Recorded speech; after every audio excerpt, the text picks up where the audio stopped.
स्कंद 3 अध्याय 6 अभी हम शुरू कर रहे हैं। अध्याय का नाम है विश्व रूप की सृष्टि। छठा अध्याय। ये पांचवा अध्याय हमने पढ़ लिया। छठा अध्याय का नाम है क्रिएशन ऑफ यूनिवर्सल फॉर्म, विश्व रूप की सृष्टि।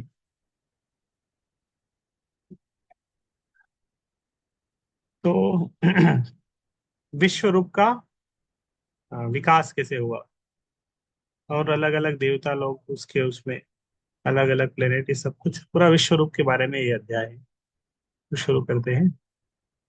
ऋषिरुवाच इति तासां प्रशक्तीनां सतीनामसतेत्य सह प्रसुप्तलोकतंत्राणां निशाम्य गतिमीश्वरः। मैत्रेय ऋषि ने कहा, इस तरह भगवान ने महत्त्व जैसे अपनी शक्तियों के संयोग न होने के कारण विश्व के प्रगतिशील सृजनात्मक कार्यकलापों के निलंबन के विषय में सुना।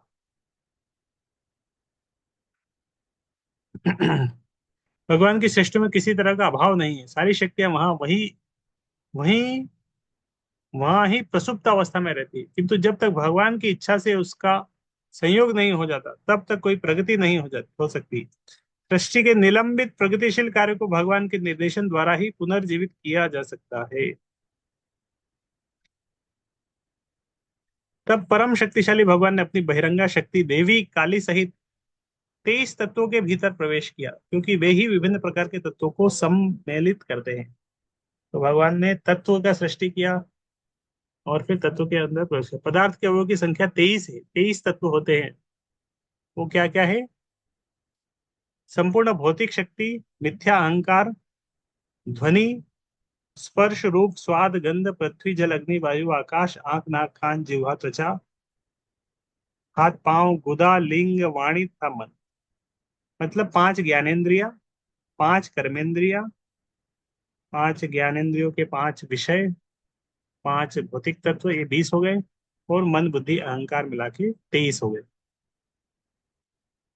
ये सभी काल के प्रभाव से परस्पर संयुक्त रहते हैं और काल क्रम में विघटित हो जाते हैं। इसलिए काल भगवान की शक्ति है और यह शक्ति भगवान के निर्देशानुसार अपने ही ढंग से कार्य करती है। तो काल के समान, काल के प्रभाव से कभी सब एक साथ होते हैं, कभी अलग अलग होते हैं। यह शक्ति काली कहलाती है और काली विध्वंसक देवी के द्वारा इसका प्रतिनिधित्व होता है। तो ये जो काल शक्ति है, इसको काली, काल और काली देवी शक्ति इसका प्रतिनिधित्व करती है, जो भौतिक संसार में सामान्यतः तमोगुण से प्रभावित लोगों द्वारा पूजित होती है, काली। वैदिक स्तोत्र में यह विधि इस प्रकार वर्णित है। मूल प्रकृति विकृतिर महदाज्ञा प्रकृति विकृतः सप्त षोडशस्तु विकारो न प्रकृतिर न विकृति पुरुष। जो शक्ति 23 अवयवों के संयोग से भौतिक शक्ति के रूप में कार्य करती है, वह सृष्टि का अंतिम स्रोत नहीं है। भगवान तत्वों में प्रवेश करते हैं और अपनी शक्ति काली को व्यवहृत करते हैं। अन्य समस्त वैदिक शास्त्रों में यही सिद्धांत स्वीकार हुआ है। तो काली सब कुछ नहीं कर रही। कुछ लोग इस तरह के श्लोक पढ़ लेंगे, फिर आ जाएंगे काली ही सब कुछ है। काली से ऊपर या भगवान भी साथ में। ब्रह्म संहिता में है, इकोप्यसो रचयितुम जगदंड कोटि यच्चक्तिरस्त जगदंड चराय दंतः अण्णान्तरस्थ परमाणु चयांतरस्थम गोविंदमादि पुरुषम तमहम भजामि। मैं उन आदि भगवान गोविंद की पूजा करता हूँ जो आदि भगवान है, अपने स्वांश के द्वारा भौतिक प्रकृति में, और तब वे प्रत्येक ब्रह्मांड में प्रवेश करते हैं। तत्पश्चात पदार्थ के परमाणुओं समेत सभी प्रकार तत्वों में प्रवेश कर जाते हैं। विराट सृष्टि के ऐसे स्वरूप ब्रह्मांडों में तथा व्यष्टि परमाणु दोनों में ही असंख्य होते हैं। इसी तरह इसकी पुष्टि भगवत गीता में होती है। अथवा बहुनेतेन किं ज्ञातेन तब अर्जुनम पृष्ठभ्याहम इदम कृष्णम एकांशेन स्थितो जगत। हे अर्जुन, मेरी उन असंख्य शक्तियों के विषय में तुम्हारे लिए जानने की कोई आवश्यकता नहीं, जो विविध प्रकारों से कार्य करती है। मैं समस्त ब्रह्मांडों तथा उनके सारे तत्वों में अपने स्वांश के रूप में भौतिक सृष्टि में प्रवेश करता हूँ। इस तरह सृष्टि का कार्य चलता रहता है। भौतिक प्रकृति के आश्चर्यजनक कार्य भगवान कृष्ण के कारण होते हैं, इसीलिए वे अंतिम कारण या समस्त कारणों के परम कारण है। सो अनुप्रविष्टो भगवान चेष्टा रूपेण तम गणम भिन्नम संयोजमायामासा सुप्तम कर्म प्रबोधयन। इस तरह जब भगवान अपनी शक्ति से तत्वों के भीतर प्रविष्ट हो गए, तो सारे जीव प्रबुद्ध होकर विभिन्न कार्यों में उसी तरह लग गए, जिस तरह कोई व्यक्ति निद्रा से जाकर अपने कार्य में लग जाता है। तो सारे जीव कॉन्शियस होके इस तरह अपने अपने कार्य में रहते हैं। रात को हम सोते हैं, अनकॉन्शियस रहते हैं, सुबह जागते हैं, सब फिर से याद आ जाता है। कुछ सपने में रहते, कुछ याद नहीं रहता। हर जीव सृष्टि के लय के पश्चात अचेत रहता है और भगवान की भौतिक शक्ति के साथ उनमें ही प्रवेश करता है। जब सृष्टि का ध्वंस होता है तो भगवान की भौतिक शक्ति के साथ भगवान में प्रवेश कर जाते हैं, महाविष्णु के शरीर में चले जाता है। ये वैष्णव जीव पहले से ही चली आ रही बद्ध आत्माएं हैं, किंतु प्रत्येक भौतिक सृष्टि में उन्हें अपने आप को मुक्त करने और स्वतंत्र बनाए रखने का अवसर मिलता है। तो इस तरह वहां रहते हैं, लेकिन जब सृष्टि होती है तो एक मौका मिलता है फ्री होने का, मुक्त करने का। हो गया अगर मौका फायदा उठाए तो ठीक है, नहीं तो फिर से सृष्टि का ध्वंस होता है, फिर चले जाते हैं उधर ही। उन्हें वैदिक ज्ञान का लाभ उठाने तथा पता लगाने की भगवान के साथ उनका क्या संबंध है, किस तरह मुक्त बन सकते हैं और इसी मुक्ति में परम लाभ क्या है, अवसर प्रदान किया जाता है। तो इस तरह जीवों को अवसर मिलता है बार बार। वेदों का समुचित अध्ययन करके मनुष्य अपने पद से अवगत होता है और इस तरह भगवान की दिव्य भक्ति करता हुआ क्रमशः वैकुंठ लोक को प्राप्त करता है। भौतिक जगत में व्यष्टि आत्माएं अपनी विगत अपूर्ण इच्छाओं के अनुसार विभिन्न कार्यों में लगी रहती है। किसी विशेष शरीर के विघटन के बाद व्यष्टि आत्मा हर वस्तु को भूल जाती है, किंतु सर्व करुणामय भगवान जो कि साक्षी परमात्मा के रूप में हर व्यक्ति के हृदय में स्थित है, उसे जागृत करते हैं और उसे उसकी विगत इच्छाओं की याद दिलाते हैं। इस तरह वह अपने अगले जीवन में उसी के अनुसार कर्म करने लगता है। इस अदृष्ट मार्गदर्शन को भाग्य कहा जाता है और कोई भी विवेकशील व्यक्ति समझ सकता है कि इससे प्रकृति के तीन गुणों में उसका भौतिक बंधन बना रहता है।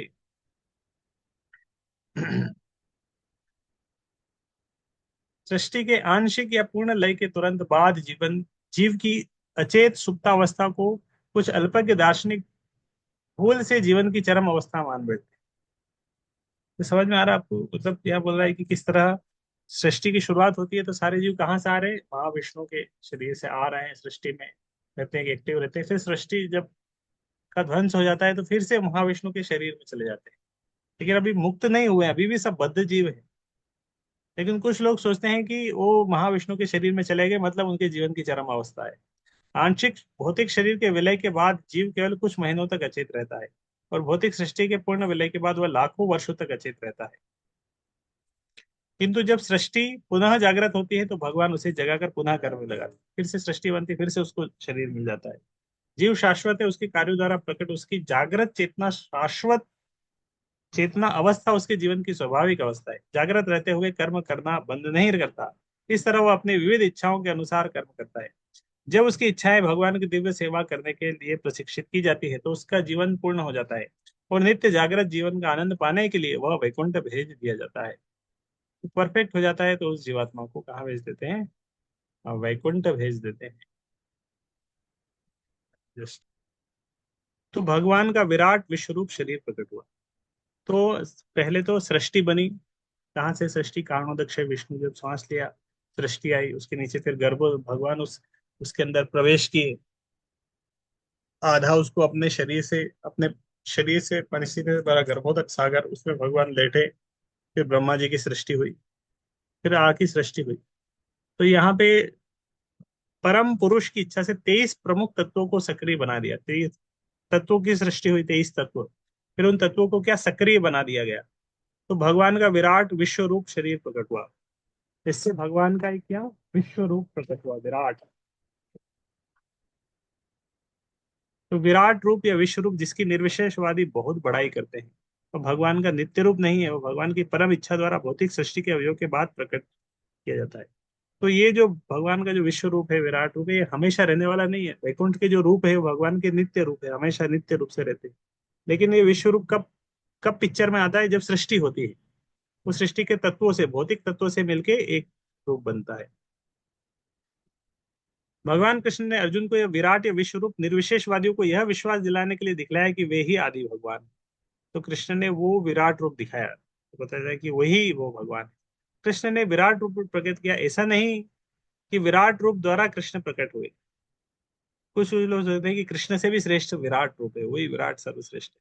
इसलिए विराट रूप भगवान द्वारा वैकुंठ में प्रकट किया गया नित्य रूप नहीं है, यह भगवान का भौतिक प्रकट है। तो वैकुंठ में विराट रूप विश्व रूप इस तरह कुछ नहीं, वो भौतिक प्रकृति के अंदर में ही विराट रूप रहता है। नित्य रूप नहीं है, टेम्परेरी है, भौतिक प्राकट्य है। और नव जिज्ञासुओं के लिए मंदिर का अर्चा विग्रह भगवान का ऐसा ही प्राकट्य है, किंतु भगवान के विराट तथा अर्चा रूप भौतिक होने पर भी उनके नित्य रूप से अभिन्न है। तो ये विराट रूप यह भगवान का अर्चा विग्रह है। ये भौतिक तत्वों से बने हैं, लेकिन ये भगवान से अभिन्न है, ये भी भगवान है। परेण विशता स्वस्मिन् मात्रया विश्वसृग्णः चक्षुभान्योन्यमासाद्य यस्मिन् लोकाश्चराचराः। जो ही भगवान ने अपने स्वांश रूप में विश्व के सारे तत्वों में प्रवेश किया, क्योंकि वे विराट रूप में रूपांतरित हो गए, जिसमें सारे लोक तथा समस्त जड़ चेतन सृष्टियां टिकी हुई। तो भगवान के विराट रूप में सब कुछ आ जाता है, सारा विश्व के सारे तत्व है, सब कुछ विराट रूप में, सब उसकी सृष्टि में आ जाते हैं। विराट सृष्टि के सारे तत्व पदार्थ है, और जब तक भगवान अपने स्वांश रूप में उस उनमें प्रवेश नहीं करते, तब तक आकार में वृद्धि करने की उनमें कोई सामर्थ्य नहीं होती। इसका अर्थ हुआ कि जब तक आध्यात्मिक स्पर्श नहीं होता, तब तक पदार्थ घट या बढ़ नहीं सकता। पदार्थ आत्मा का प्रतिफल है, और आत्मा के स्पर्श से ही बढ़ता है। इस संपूर्ण विराट जगत ने अपने आप यह विराट रूप धारण नहीं किया है, जैसा कि अल्पज्ञों की गलत धारणा है। जब तक पदार्थ के भीतर आत्मा रहता है, तब तक पदार्थ आवश्यकता अनुसार बढ़ सकता है, किंतु आत्मा के बिना पदार्थ बढ़ना बंद कर देता है। उदाहरणार्थ, जब तक जीव के शरीर में भीतर आध्यात्मिक चेतना रहती है, तब तक शरीर अपेक्षित आकार तक बढ़ता है। जब चेतना रहती है तो बढ़ता है, चेतना नहीं रहती है तो वो हो जाता है। किंतु मृत भौतिक शरीर जिसमें आध्यात्मिक चेतना नहीं रहती, बढ़ना बंद कर देता है। जिस तरह एक पत्ता है, एक पत्ता अगर पेड़ से जुड़ा हुआ है तो वो हरा रहता है, जैसे ही पेड़ से कट हुआ नीचे गिरा सूख जाता है। एक आंवले में, अभी आंवले में हम देखेंगे, आंवला लगा हुआ है कब से, 3-4 महीने से लगा हुआ है, लेकिन वो आंवला पेड़ से जुड़ा हुआ है, इसलिए वो क्या है, कॉन्शियस है, वो खराब नहीं हो रहा है। जैसे पेड़ से कटा, उसका उसका कनेक्शन ब्रेक हो गया आत्मा के साथ। मतलब पेड़ के अंदर आत्मा है, उस आत्मा के कारण उस पेड़ के अंदर फ्रेशनेस है, उसी के कारण वो आंवला अच्छा है। लेकिन जैसे ही कट, उसका वो कनेक्शन ब्रेक होता है, वो सड़ जाता है, खराब होने लगता है। जब तक जीव के शरीर के भीतर आध्यात्मिक चेतना है, तब तक शरीर अपेक्षित आकार तक बढ़ता है, किंतु मृत भौतिक शरीर में इसमें कोई आध्यात्मिक चेतना नहीं रहती, बढ़ना बंद कर देता है। भगवत गीता में शरीर को नहीं बल्कि आध्यात्मिक चेतना को महत्व प्रदान किया गया है। संपूर्ण विराट शरीर उसी विधि से बढ़ा है जिसे हम अपने लघु शरीरों में अनुभव करते हैं। ये तो मनुष्य को मूर्खतावश यह नहीं सोचना चाहिए कि व्यष्टि सूक्ष्म आत्मा विश्वरूप की विराट अभिव्यक्ति का कारण है। विश्वरूप को विराट रूप इसलिए कहा जाता है क्योंकि भगवान अपने स्वांश रूप में इसके भीतर होते हैं। भगवान उस विराट रूप के अंदर होते हैं अपने अंश के द्वारा। विराट पुरुष जो हिरण्यमय कहलाता है, विराट पुरुष का एक नाम क्या है, हिरण्यमय। पूरा ब्रह्मांड, ब्रह्मांड के जल में 1000 देवी वर्षों तक रहता है, और सारे जीव उसके उसके साथ शयन करते रहते हैं। तो ब्रह्मांड के जल में वो विराट रूप लेता है 1000 देवी वर्षों। जब भगवान गर्भोदक्ष विष्णु के रूप में प्रत्येक ब्रह्मांड में प्रविष्ट हो गए, तो आधा ब्रह्मांड जल से भर गया। लोको बाह्य आकाश इत्यादि की विराट अभिव्यक्ति जो हमें दृष्टिगोचर होते हैं, पूर्ण ब्रह्मांड की केवल आधी है। अभिव्यक्ति के पूर्व तथा ब्रह्मांड के भीतर विष्णु के प्रवेश करने के बाद 1000 देवी वर्षों की अवधि होती है। तो कितना कितना समय लगा, आ, मतलब जो सृष्टि सृष्टि की शुरुआत हुई, भगवान ने जब गर्भोदक्ष विष्णु ने ब्रह्मांड के अंदर प्रवेश किया, वो लेट गए, उसके बाद सृष्टि कब शुरू हुई, 1000 देवी वर्षों के बाद शुरू हुई। महत तत्व के गर्भ में प्रविष्ट किए गए सारे जीव सभी ब्रह्मांडों में गर्भोदक्ष विष्णु के अवतार के साथ विभाजित हो जाते हैं,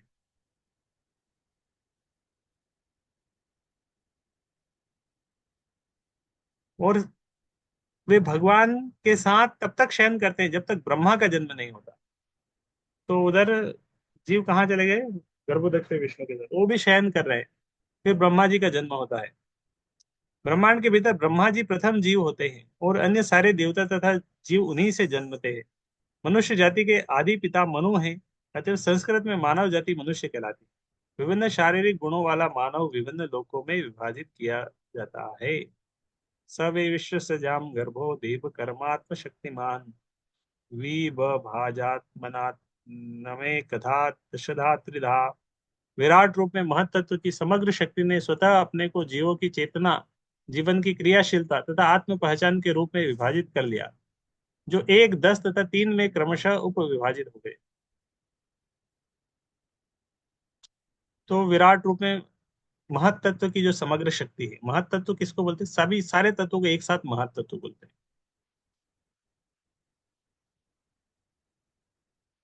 तो अलग अलग ये डिवाइड होने लगे वहां से, फिर जीवों की चेतना, क्रियाशीलता, आत्म पहचान, 1, 10 तथा 3 क्रमशः विभाजित हो गए। चेतना जीव का आत्मा का चिन्ह है। जीवन या आत्मा का अस्तित्व चेतना के रूप में प्रकट होता है, जो ज्ञान शक्ति कहलाता है। चित्त मतलब ज्ञान। समग्र चेतना विराट रूप की होती है और वही चेतना पृथक पृथक व्यक्तियों में प्रकट होती है।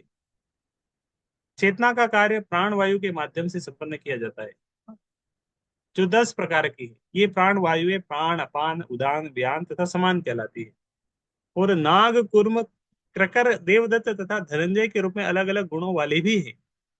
ये 5 प्रकार की वायु है, 5 प्रकार उसके गुण है, 10 प्रकार की है। आत्मा की चेतना भौतिक वातावरण द्वारा दूषित हो जाती है और इस प्रकार शारीरिक पहचान के मिथ्या अहंकार में विभिन्न कार्यकलाप प्रकट होते हैं। भगवत गीता में इन विभिन्न कार्यकलापों का वर्णन बहुशाखा ही अनंताश्च उदयो अव्यवसाय नाम के रूप में हुआ है। बद्ध आत्मा शुद्ध चेतना के अभाव में विविध कार्यों में मोहग्रस्त होता रहता है। शुद्ध चेतना अवस्था में केवल एक कार्य होता है। व्यष्टि आत्मा की चेतना उस समय परम चेतना से एक हो जाती है, जब इन दोनों के मध्य पूर्ण समन्वय होता है। अद्वैतवादी का विश्वास है कि चेतना केवल एक होती है, जबकि सात्वतों अर्थात भक्तों का विश्वास है यद्यपि चेतना निस्संदेह एक है, किंतु उनमें तालमेल होने से ही वे एक है। दृष्टि चेतना को परम चेतना के साथ जुड़ जाने की सलाह दी जाती है, जैसा कि भगवत गीता में भगवान ने उपदेश दिया, सर्वधर्मान परित्यज्य माम एकम शरणम व्रज। भगवान ने बोला माम एकम, मेरे ही शरण में आ जाओ। मतलब भगवान की हमारी चेतना को कृष्ण भावना वही चेतना बोला, भगवान की चेतना से मिलाना, मतलब एक नहीं होना, मतलब हमारी चेतना को कृष्ण भावना भावित बनाना, ये होना है कृष्ण भावना भावित चेतना होना। व्यष्टि चेतना को परम चेतना के साथ साथ रहने की और इस तरह अपने सचेतन शुद्धता बनाए रखने की सलाह दी जाती है। चेतना के कार्यकलापों को बंद करने का प्रयास मूर्खता है, किंतु भगवान के साथ जोड़कर उन्हें शुद्ध किया जा सकता है। यह चेतना शुद्ध की मात्रा के अनुसार आत्म पहचान के 3 गुणों में विभाजित हो जाती है। आध्यात्मिक अर्थात मन तथा शरीर के साथ आत्म पहचान, अधिभौतिक या भौतिक उत्पादों के साथ आत्म पहचान तथा अधिदैविक या भगवान के सेवक के रूप में आत्म पहचान। इन तीनों में अधिदैविक आत्म पहचान भगवान की इच्छा का पालन करते हुए चेतना की शुद्धि की शुरुआत है। भगवान का विश्व रूप प्रथम अवतार तथा परमात्मा का स्वांश होता है। वे असंख्य जीवों के आत्मा है और उनमें समुचित सृष्टि टिकी रहती है, जो इस तरह फलती फूलती है। भगवान 2 प्रकार से अपना विस्तार करते हैं। आत्म स्वांश द्वारा विभक्त, सूक्ष्म अंश द्वारा। आत्म स्वांश विष्णु तत्व है तथा विभक्त अंश जीव है। तो भगवान के स्व अंश है विष्णु तत्व, विभिन्न अंश है जीव। चूंकि जीव अत्यंत लघु है, अतः कभी कभी उन्हें भगवान की तटस्था शक्ति कहते हैं। तो जीव को भगवान की क्या शक्ति बोलते हैं? तटस्था शक्ति भी बोलते हैं। तट पर रहने वाली, तट पे वाला व्यक्ति, कभी तट का जो पार्ट रहता है, कभी वो पानी के अंदर रहता है, कभी पानी के बाहर रहता है। किंतु योगी जन जीवों तथा परमात्मा को एक ही मानते हैं। पर यह विवाद का बहुत नगण्य बिंदु है। केवल कुल मिलाकर प्रत्येक वस्तु भगवान के विराट रूप या विश्व रूप पर ही टिकी रहती है। विश्व रूप 3, 10 तथा 1 के द्वारा इस अर्थ में प्रस्तुत होता है कि वे भगवान शरीर तथा मन इंद्रियां हैं, कि वे शरीर तथा मन और इंद्रियां हैं। वे ही 10 प्रकार की जीवन शक्ति द्वारा समस्त गतियों की गत्यात्मक शक्ति है और वे ही एक हृदय और जहाँ जीवन शक्ति सृजित होती है। तो इसमें बहुत कुछ है, आपको समझ में नहीं आ रहा होगा, बीच में थोड़ा थोड़ा ब्रेक ले लेते हैं। विश्व रूप 3, 10 तथा 1 के द्वारा इस अर्थ में प्रस्तुत होता है। ये हो गया तात्पर्य। भगवत गीता में कहा गया है कि 8 तत्व, पृथ्वी, जल, अग्नि, वायु, आकाश, मन, बुद्धि, अहंकार, 7वें अध्याय का 4 नंबर श्लोक में सब है। भूमि, रापो, अनलो, वायु, खम, मनो, बुद्धि, भगवान की कनिष्ठा कनिष्ठा शक्ति के उत्पाद है। जबकि कनिष्ठा शक्ति का उपभोग करते दिखाई पड़ने वाले जीव मूलतः श्रेष्ठ शक्ति से अर्थात भगवान की अंतरंगा शक्ति से आठों कनिष्ठ शक्तियां स्थूल तथा सूक्ष्म रीति से कार्य करती है, जबकि श्रेष्ठ शक्ति मध्यवर्ती केंद्रीय जनक शक्ति के रूप में कार्य करती है। ऐसा मानव शरीर में अनुभव किया जाता है। स्थूल तत्व पृथ्वी आदि बाह्य स्थूल शरीर का निर्माण करता है और ऊपरी वस्त्र के सदृश है, जबकि सूक्ष्म मन तथा मिथ्या अहंकार शरीर के भीतरी वस्त्र की तरह कार्य करते हैं। शरीर की गतिविधियां गतियां सर्वप्रथम हृदय से उत्पन्न होती है और शरीर के सारे कार्यकलाप इंद्रियों द्वारा संपन्न होते हैं। जो शरीर के भीतर 10 प्रकार की वायु शक्ति द्वारा प्राप्त होती है। 10 प्रकार की वायु का वर्णन इस प्रकार है। श्वास लेते समय नाक से प्रविष्ट होने वाली मुख्य वायु प्राण कहलाती है। जो वायु गुदा से बाहर निकलती है वह अपान कहलाती है। जो वायु उदर उदर के भीतर भोजन को ठीक करती है और जो कभी कभी डकार के रूप में निकलती है वो समान कहलाती है। जो वायु गले के ऊपर होकर जाती है और जिसके रुकने से दम घुटता है वह उदान वायु कहलाती है। जो संपूर्ण वायु पूरे शरीर में चक्कर लगाती है वह व्यान वायु कहलाती है। इन पांचों वायु से भी सूक्ष्म अन्य वायु है जो वायु आंखों के और मुख के खुलने में सहायक बनती है, वह नाग वायु कहलाती है। नाग वायु से आंखें खुलते हैं और मुंह खुलता है, ये सब वायु के कारण होता है सब कुछ। जो वायु भूख को बढ़ाती है उसे क्रकर वायु कहलाती है। जो वायु संकुचन में सहायक सहायक होती है वह कूर्म वायु कहलाती है। वायु अंगड़ाई लेते समय मुख को फैलाकर विश्राम दिलाती है वह देवदत्त कहलाती है। तथा जो वायु संपोषण में सहायक बनती है वह धनंजय वायु कहलाती है। ये सारी वायु हृदय के मध्य से उत्पन्न होती है और केवल हृदय केवल एक है। यह मध्यवर्ती शक्ति भगवान की श्रेष्ठ शक्ति है जो हृदय के भीतर शरीर के आत्मा के साथ आसीन है, जो भगवान के मार्गदर्शन में कार्य करता है। इसकी व्याख्या भगवत गीता में इस प्रकार हुई है। सर्वस्य चाहम हृदि सन्निविष्टो मत्तः स्मृतिर्ज्ञानम् अपोहनम् च वेदैश्च सर्वैरहमेव वेद्यो वेदान्तकृत् वेदविदेव चाहम्। संपूर्ण मध्यवर्ती शक्ति भगवान द्वारा हृदय से उत्पन्न की जाती है जो वहीं पर स्थित है और स्मरण करने और विस्मरण करने में बद्ध जीव की सहायता करते हैं। यह बद्ध अवस्था जीव द्वारा भगवान की अधीनता की स्मृति के कारण है। जो व्यक्ति भगवान को भुलाए रखना चाहता है उसकी भगवान जन्म जन्मांतर भगवाने बुलवाए रखने में सहायता करते हैं, किंतु जो व्यक्ति भगवत भक्ति की संगति के बल पर उनका स्मरण करता है, स्मरण करने में भगवान उसकी अधिकाधिक सहायता करते हैं। इस तरह बद्धात्मा अंततो गत्वा भगवत धाम वापस जा सकता है। भगवान द्वारा दी जाने वाली इस दिव्य सहायता की विधि का वर्णन भगवत गीता में इस प्रकार हुआ है। तेषाम सतत युक्ता नाम भजताम प्रीति पूर्वकम ददामि बुद्धि योगम तम येन माम जानते थे। मन से परे बुद्धि अर्थात भक्ति द्वारा आत्म साक्षात्कार की बुद्धि योग विधि अकेले ही मनुष्य को विराट सृष्टि में भव बंधन की बद्ध अवस्था से ऊपर ले जा सकती है। जीव की बद्ध अवस्था उस व्यक्ति जैसी है जो किसी विशाल यांत्रिक व्यवस्था की गहराई में हो। मानसिक चिंतक अनेक अनेक जन्मों के चिंतन के बाद ही बुद्धि योग के बिंदु तक पहुंच सकते हैं, किंतु बुद्धिमान व्यक्ति जो मन के ऊपर बुद्धि स्तर से प्रारंभ होता है आत्म साक्षात्कार में तीव्र गति प्रगति करता है। क्योंकि बुद्धि योग में किसी समय भी आस या पीछे जाने का किसी प्रकार से भय नहीं रहता, अतएव आत्म साक्षात्कार के लिए यह विश्वसनीय मार्ग है, जिसकी पुष्टि भगवत गीता के दूसरे अध्याय के 40 नंबर श्लोक में होती है। ये हमने सुबह सुबह पढ़ा था। नेहा अभिक्रम नाश्वस्ति प्रत्यवायो न विद्यते स्वल्पमपि अस्य धर्मस्य त्रायते महतो व्यय। मानसिक चिंतक एक ही वृक्ष पर बैठे दो पक्षियों को आत्मा तथा परमात्मा के रूप में नहीं समझ पाते। व्यष्टि आत्मा तो वृक्ष का फल खाता है, किंतु दूसरा पक्षी फल न खाकर फल खा रहे पक्षी के कार्यकलापों का अवलोकन करता है। यह साक्षी पक्षी फल खा रहे पक्षी को सकाम कर्म करते रहने में पहुंचाता है। जो व्यक्ति आत्मा तथा परमात्मा या ईश्वर और जीव के अंतर को नहीं समझ सकता वह भी विराट यंत्र के पास में, अतः उसे उस समय की प्रतीक्षा करनी होगी जब वह इस बंधन से छूट सकेगा। हरे कृष्णा।